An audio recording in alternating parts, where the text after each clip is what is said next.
So today I'm making SisiYemmie's famous peppered momo. But guess what? I made one big mistake you should never make. So this is me washing our momo after boiling for some minutes. And yes, I borrowed SisiYemmie's momo skincare routine. And that's why my momo is shiny. I'm so sorry guys, while I was doing the first washing, I thought I was recording, but I was not. So back to the mistake that I spoke about earlier. I actually went a little bit overboard with 2 ingredients. And let me warn you, if you do that, if you do the same, your momo won't taste like momo anymore.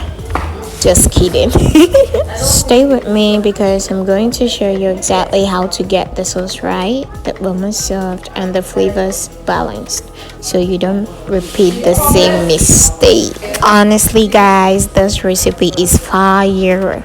You done the right way, and I will show you step by step how to nail it. Before our nutritionists start panicking, just like Sisi said, we all know that momo has no nutritional value, but we are not complaining, okay?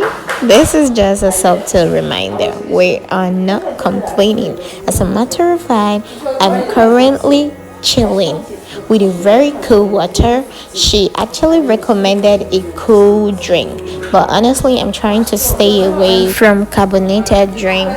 And guys, if you want your momo to be popping, like if you want your momo like to be really red, you should use more of red peppers than colored, than green or yellow like I did.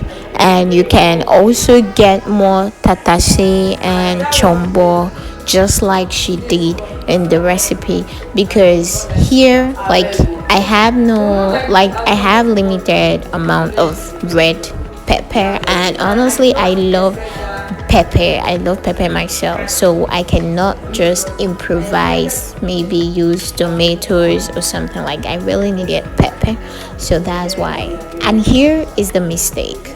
Did you see that? The crayfish, like it's plenty, like it's too much. It's too much. It's too much. And here is our basil and our scent leaf, and this is too much too. Like I feel like I should have, this is what I will do differently if I'm making this recipe again. I will use more red peppers like I told you before, and I will make sure to use just 1 leaf of the vegetable, I mean the scent leaf, and I wouldn't be chopping it this way. Definitely I would chop it like finely thin. So if by any means mommy Sisi comes across this video, I would really like to know what her thought is and what your own thought is. See you tomorrow. Thanks. Bye.